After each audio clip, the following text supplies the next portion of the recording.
Art cafe. കലയുടെ സംസ്കാര സമന്വയ മുദ്രകൾ. ചലച്ചിത്രരംഗത്തെ രണ്ടുപേരുടെ അനുഭവങ്ങളും നിരീക്ഷണങ്ങളുമാണ് ഇന്നത്തെ ആർട്ട് കഫേ. സംവിധായകൻ ഗിരീഷ് ഏടിയും മലയാളത്തിലെ ആദ്യത്തെ ട്രാൻസ്ജെൻഡർ ഗായിക ചാരുലതയും.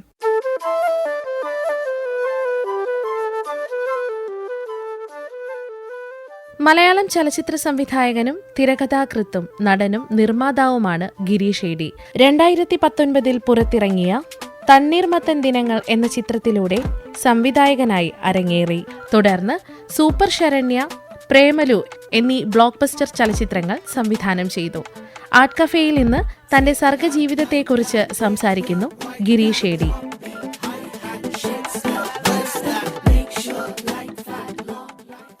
സിനിമയോടുള്ള ഇഷ്ടം പണ്ട് തൊട്ടേ ഉണ്ട്. എനിക്ക് സ്കൂൾ കാലഘട്ടം തുടങ്ങിയുണ്ട്. എപ്പോഴൊക്കെയാണ് ഇത് സിനിമ ഭയങ്കര താല്പര്യമായിട്ട് മനസ്സിൽ കയറിക്കൂടിയെന്നൊന്നും എനിക്ക് പിൻ പോയിന്റ് ചെയ്തൊന്നും പറയാൻ പറ്റില്ല. നമുക്ക് ആ കാലഘട്ടത്തിൽ എപ്പോഴൊക്കെയോ ഇങ്ങനെ ഫിലിം മേക്ക് ചെയ്യുന്ന ആൾക്കാരെ കുറിച്ചൊക്കെ നമ്മൾ ചിന്തിക്കുകയായിരുന്നു. പിന്നെ ഒരു +2 കാലഘട്ടത്തിലൊക്കെയാണ് ഇങ്ങനെ സിനിമ ചെയ്താലോ, സിനിമ സംവിധായകനായാലോ എന്നൊക്കെ നമ്മൾ ഒരു സീരിയസ് ഒന്നും അല്ലാത്തൊരു ചിന്തയൊക്കെ വന്നത്. പിന്നെ കോളേജ് കഴിഞ്ഞ് ഇനി അങ്ങനെ സിനിമ പഠിക്കാനൊക്കെ പോകണോ എന്നൊക്കെ ഉള്ളൊരു ചിന്തയുണ്ടായിരുന്നു. പിന്നെ അത് ഒക്കെ വേണ്ടെന്ന് വെച്ചാൽ ജോലി ചെയ്യാം എന്നുള്ളൊരു മൈൻഡ് സെറ്റിലായിരുന്നു. മാത്രമല്ല ഞാൻ പതുക്കെ മോഹമൊക്കെ ഉപേക്ഷിച്ചായിരുന്നു. കാരണം ഞാൻ ഭയങ്കര ഷൈ ആയിരുന്നു. എല്ലാവരും എന്നെ നിരുത്സാഹപ്പെടുത്തിയിട്ടൊക്കെ ഉള്ളൂ. അന്ന് ഈ സോഷ്യൽ ആങ്സൈറ്റിയും പരിപാടികളൊക്കെ ഉണ്ടായിരുന്നു. പിന്നീട് ആണ് കോളേജൊക്കെ കഴിഞ്ഞ് ഈ സോഷ്യൽ മീഡിയ ഒക്കെ ഭയങ്കര പ്രചാരത്തിലായതിന് ശേഷമാണ് അതിലൂടെ കുറെ ആൾക്കാരെ സെയിം സിനിമ മോഹങ്ങളൊക്കെ ആയിട്ട് നടക്കുന്ന ആൾക്കാരെ പരിചയപ്പെടുകയും അപ്പോഴേക്കും കുറെ ഷോർട്ട് ഫിലിമുകളൊക്കെ യൂട്യൂബിലൊക്കെ വരാൻ തുടങ്ങുകയും അതൊക്കെ കാണുകയും അപ്പോൾ ഇതൊക്കെ നമുക്കും ചെയ്യാൻ പറ്റും എന്നുള്ളൊരു ഇത് തോന്നി. അങ്ങനെ ഒരു സിനിമ ബന്ധം ഇല്ലാതെ തന്നെ നമുക്ക് ചെറിയ ചെറിയ സിനിമകളൊക്കെ എടുക്കാൻ പറ്റും, നമ്മുടെ കയ്യിലുള്ള കുറച്ച് കാശൊക്കെ വെച്ച് ചെയ്യാമെന്നൊക്കെ നമുക്ക് അങ്ങനത്തെ ഒരു വഴി തുറന്നു കിട്ടിയത് ഈ സോഷ്യൽ മീഡിയയിലൂടെയാണെന്ന് പറയാം. അങ്ങനെയാണ് ഞങ്ങൾ ചെറിയ ചെറിയ ഷോർട്ട് ഫിലിംസ് ഒക്കെ എടുക്കാൻ തുടങ്ങിയതും അത് അത്യാവശ്യം സക്സസ് ആവുകയും അത് കോമ്പറ്റീഷനിലൊക്കെ പ്രൈസ് നേടുകയൊക്കെ ചെയ്ത് കഴിഞ്ഞപ്പോഴാണ് ശരിക്കും ഇനി ഒരു സിനിമ എഴുതിയാലോ നമുക്ക് എന്നൊക്കെ ഉള്ള ഒരു ചിന്ത വന്നതും. അങ്ങനെ ഗ്രാജുവലായിട്ട് ഒരു പ്രോസസ്സാണ് അത്. അങ്ങനെ 2019 ആദ്യമായിട്ട് സിനിമ ചെയ്യും. ആദ്യത്തെ സിനിമ തന്നെ ഭയങ്കര വലിയ വിജയമാവുകയും ഒക്കെ ചെയ്തു. നമുക്ക് രസകരമായിട്ടുള്ള ഓർമ്മ എന്ന് പറയുമ്പോൾ ഞാൻ പെട്ടെന്ന് ഇപ്പോൾ എൻ്റെ ആദ്യത്തെ സിനിമയായിട്ടുള്ള തണ്ണീർമത്തൻ ദിനങ്ങളിൽ ഉണ്ടായിരുന്നത് ഞാൻ പറയാം. അതൊന്ന് പടം ഇങ്ങനെ ഷൂട്ട് തുടങ്ങി ഏകദേശം പകുതിയൊക്കെ ആയി കഴിഞ്ഞപ്പോഴേക്കും നമ്മളെല്ലാവരും ഭയങ്കര കമ്പനിയൊക്കെ ആയി. പിള്ളേരൊക്കെ ആയിട്ട്, പ്രത്യേകിച്ച് മാത്യുവൊക്കെ ആയിട്ട് ഭയങ്കര കമ്പനിയായിരുന്നു. അപ്പോൾ ഒരു ദിവസം ഞാനും ഇതിൻ്റെ കോ-റൈറ്റർ ഉണ്ടായിരുന്ന ഡിനോയും കൂടിയും മാത്യുവിനെ പറ്റിക്കാനായിട്ട് ഇങ്ങനെ ഒരു കഥ അടിച്ചിറക്കി. പടത്തിലൊരു ഐറ്റം സോങ് ഉണ്ട്. മാത്യുവും അനശ്വരയും ഇങ്ങനെ ട്രൈബൽ കോസ്റ്റ്യൂമിൽ വന്നിട്ട് വനത്തിൻ്റെ ഉള്ളിൽ വെച്ച് കളിക്കുന്ന ഒരു ഐറ്റം ഡാൻസ് നമ്മളിപ്പോൾ പുതുതായിട്ട് ആഡ് ചെയ്തിട്ടുണ്ട്. അതിന് വേണ്ടിയിട്ട് പ്രിപ്പയർ ചെയ്യണം. അനശ്വരെ പറഞ്ഞ് സമ്മതിപ്പിച്ചിട്ടുണ്ട്. അപ്പം മാത്യുവിനെയാണ് ഞങ്ങൾ പറ്റിക്കണത്. മാത്യു സമ്മതിക്കണം എന്ന് പറഞ്ഞു. അപ്പം ഇവനാകെ ടെൻഷനായി പോയി. അപ്പം ഇവൻ ആദ്യം വിശ്വസിച്ചില്ല. അപ്പോൾ നമ്മൾ ഇങ്ങനെ പ്രൊഡ്യൂസറും ക്യാമറമാനായിട്ടുള്ള ജോമോൻ ചേട്ടനുണ്ട്. അപ്പോൾ ജോമോൻ ചേട്ടൻ്റെ അടുത്തും ഇവൻ ചെന്ന് ചോദിക്കുകയാണ്, ചേട്ടൻ ഇങ്ങനെയൊക്കെ പറയുന്നുണ്ടല്ലോ, അത് ശരിയാണോ എന്ന് ചോദിച്ചപ്പോൾ ജോമോൻ ചേട്ടനും പറഞ്ഞു, വേണം, പടം വിറ്റ് പോകണ്ടേ, അപ്പോൾ കുറച്ച് ഇതുകളൊക്കെ ചേർക്കണം. അപ്പോൾ അതിന് വേണ്ടിയിട്ട് ഞങ്ങൾ പ്ലാൻ ചെയ്തേക്കണതാണ്. നാളെ ഡാൻസേഴ്സ് വരും ചെന്നൈയിൽ നിന്ന്, അപ്പോൾ റെഡി ആയിക്കോന്ന് പറഞ്ഞു. ഇവനാകെ ടെൻഷനായി പോയി. അങ്ങനെ ഒരു ഇതുണ്ടായിരുന്നു. കുറെ നേരത്തേക്ക് പുള്ളി അതിന്റെ ടെൻഷനിൽ അടക്കുകയും പിന്നെ മനസ്സിലായി പറ്റിക്കാൻ പറഞ്ഞതാണെന്ന് മനസ്സിലായി. അങ്ങനെ ഒരു സംഭവം ഉണ്ടായിരുന്നു. പിന്നെ ആ പടത്തിൽ തന്നെ ഉള്ള ഒരു സംഭവം എന്താണെന്ന് വെച്ച് കഴിഞ്ഞാൽ, നമ്മൾ PRO വാഴൂർ ജോസ് എന്ന് പറഞ്ഞിട്ടുള്ള ഒരു പേര് എല്ലാവർക്കും പരിചയമായിരിക്കും. പണ്ട് മുതലേ സിനിമകളിൽ PRO ആയിട്ട് വർക്ക് ചെയ്തിരുന്ന ആളാണ് വാഴൂർ ജോസ്. അപ്പോൾ നമ്മുടെ ആ പടത്തിലും വാഴൂർ ജോസേട്ടനായിരുന്നു. അപ്പോൾ പുള്ളിയുടെ പേര് എല്ലാവർക്കും അറിയാമെങ്കിൽ പുള്ളി അങ്ങനെ ആളുടെ രൂപം എങ്ങനെയാണെന്നുള്ളത് ആൾക്കാർക്ക് അധികം അറിയില്ല. സിനിമാക്കാർക്ക് മാത്രമേ അറിയുള്ളൂ, പുറത്തുള്ള പ്രേക്ഷകർക്കൊന്നും അറിയില്ല. ഞാനും ഇതിന്റെ സമയത്താണ് ആദ്യമായിട്ട് പുള്ളിയെ കാണുന്നത്. അപ്പോൾ പടത്തിലൊരു ക്രിക്കറ്റ് മാച്ചിന്റെ സീൻ ഉണ്ടായിരുന്നു. അപ്പോൾ അതിൽ ഇങ്ങനെ കമന്ററി പറയാനിരിക്കുന്ന ഒരാളെ വേണം. അപ്പൊ നമ്മൾ ജൂനിയർ ആർട്ടിസ്റ്റ് ആരെങ്കിലും ഇരുത്താമെന്നായിരുന്നു വിചാരിച്ചുകൊണ്ടിരുന്നായിരുന്നു. ഷൂട്ടിങ്ങിന്റെ സമയമായപ്പോൾ നമ്മുടെ ക്യാമറ ആ സമയത്ത് ചെയ്തിരുന്നത് വിനോദ് ഇല്ലംപള്ളി ആയിരുന്നു. ഇല്ലംപള്ളി ചേട്ടൻ വന്നിട്ട് നമ്മുടെ അടുത്ത് ചോദിച്ചു, നമ്മുടെ വാഴൂർ ജോസേട്ടനെ എഴുതിയാലോ എന്ന് ചോദിച്ചു.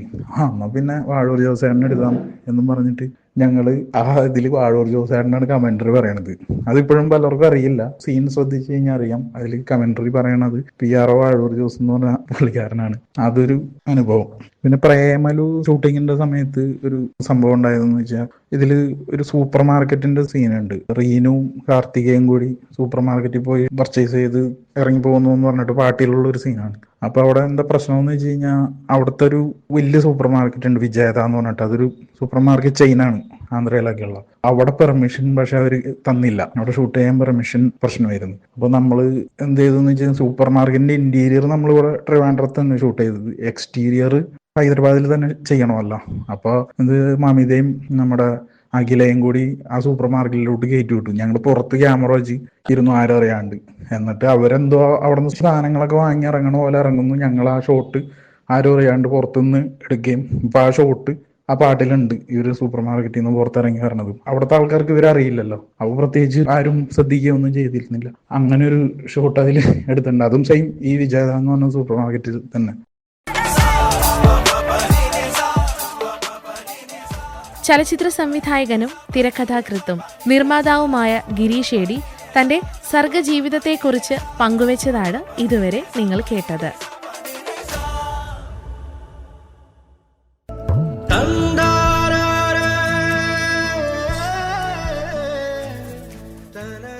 മലയാള സിനിമയിലെ ആദ്യത്തെ ട്രാൻസ്ജെൻഡർ പിന്നണി ഗായികയാണ് RLV ചാരുലത. 2023 പുറത്തിറങ്ങിയ നീതി എന്ന ചിത്രത്തിലൂടെയാണ് അവർ അരങ്ങേറ്റം കുറിച്ചത്. ഒരു ക്ലാസിക്കൽ നർത്തകിയും ആക്ടിവിസ്റ്റ് കൂടിയുമായ ചാരുലത തന്റെ സർഗജീവിതത്തെക്കുറിച്ച് സംസാരിക്കുന്നു.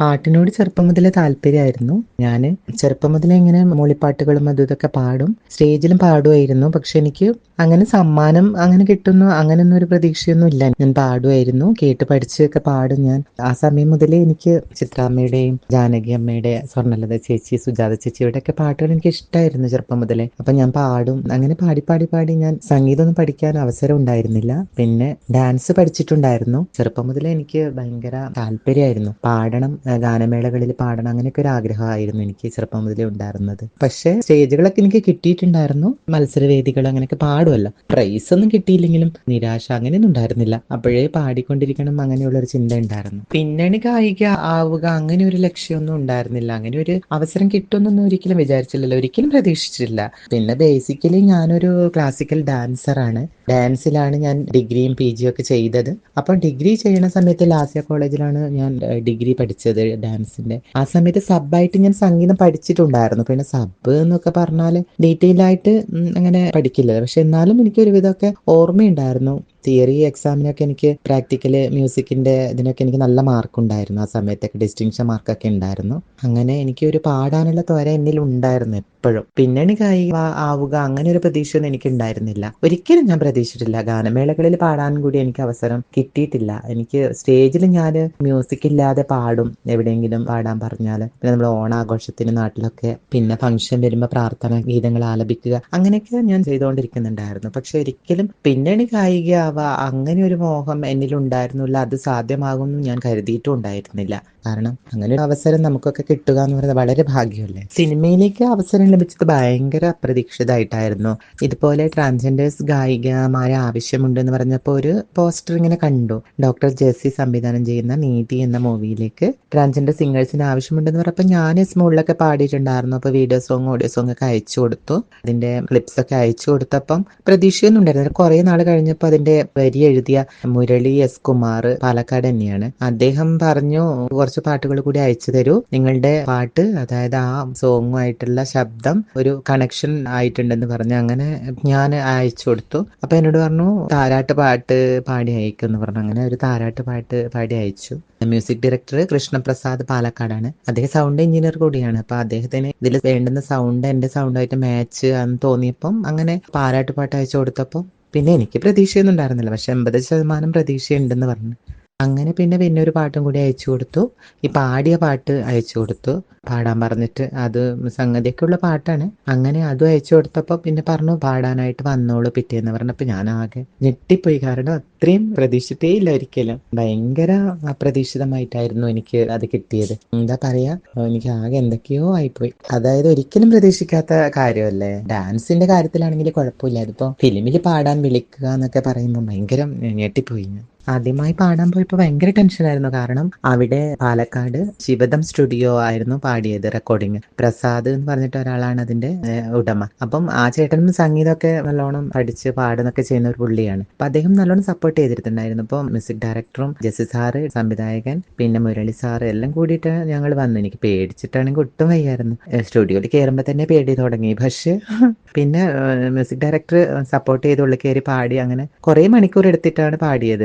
റെക്കോർഡിംഗ് സ്റ്റുഡിയോയിൽ ഞാൻ ആദ്യമായിട്ട് പാടുമല്ലേ, അപ്പൊ എനിക്ക് ഭയങ്കര ടെൻഷനായിരുന്നു. AC ആയിരുന്നു കൂടിയിട്ട് ഞാൻ വേർത്തു. ഒരുപാട് സമയം എടുത്തിട്ടാണ് പാടിയത്, ഏകദേശം കുറെ സമയം എടുത്തു. പക്ഷെ എന്നാലും പാട്ട് അത്രയും നന്നാവുമെന്ന് ഞാൻ പ്രതീക്ഷിച്ചില്ല. പക്ഷെ റിലീസ് ചെയ്തതിന് ശേഷം പാട്ട് അയച്ചു വന്നപ്പം നല്ല ഇതായി. ഒരുപാട് അവാർഡുകളൊക്കെ കിട്ടി. പിന്നെ ഒരുപാട് അവാർഡുകളിന് തഴയപ്പെട്ടിട്ടുണ്ട്. ഫസ്റ്റ് ട്രാൻസ്ജെൻഡർ സിംഗർ എന്നുള്ള ഒരു ഇതെനിക്ക് കിട്ടി. ഒരുപാട് അവാർഡ് കിട്ടിയ സന്തോഷം. ഒരു ഗാനം ഞാൻ പിന്നെ സോളോ ആയിട്ടാണ് പാടിയത്. അതിൽ കോറസ് പാടിയത് മ്യൂസിക് ഡയറക്ടർ തന്നെ കൃഷ്ണപ്രസാദ് അവർകളാണ് കോറസ് പാടിയിട്ടുള്ളത്. 2 പാട്ട് പാടിയിട്ടുണ്ട്. പിന്നെ ഒരു ജൽസ സോങ് പാടിയിട്ടുണ്ട്. അതായത് മലയാളത്തിലെ ഫസ്റ്റ് ജൽസ സോങ് ആണത്. അത് ഞാനും പാലക്കാടുള്ള വർഷ നന്ദിനി പറഞ്ഞിട്ടൊരു ട്രാൻസ്വുമൺ, അവിടുത്തെ പരിവാറിലെ അമ്മയാണ്, അവരും ഞാനും കൂടിയിട്ടാണ് ആ പാട്ട് പാടിയത്. ഇത് സോളോ പാടിയത് കുറെ സമയം എടുത്തു. മറ്റത് പെട്ടെന്ന് ഓക്കെയായി. കനിയേ കനിയേ ഇരുളാളുന്നൊരു കൂട്ടിൽ തെളിനാളവും നീയല്ലേ, നിൻ കളികളിലെൻ ലോകം നിറമേറുന്നു, ചിരികളിലെൻ ജന്മം നിറവാകുന്നു, ഉയിരും നീയേ ഉറവും നീയേ ഉഴലും പൂവിൻ മണവും നീയേ.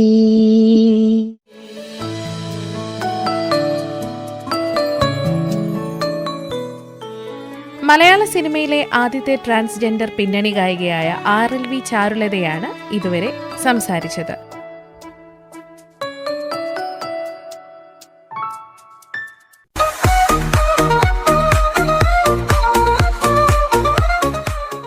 ആർട്ട് കഫേ, കലയുടെ സംസ്കാര സമന്വയ മുദ്രകൾ.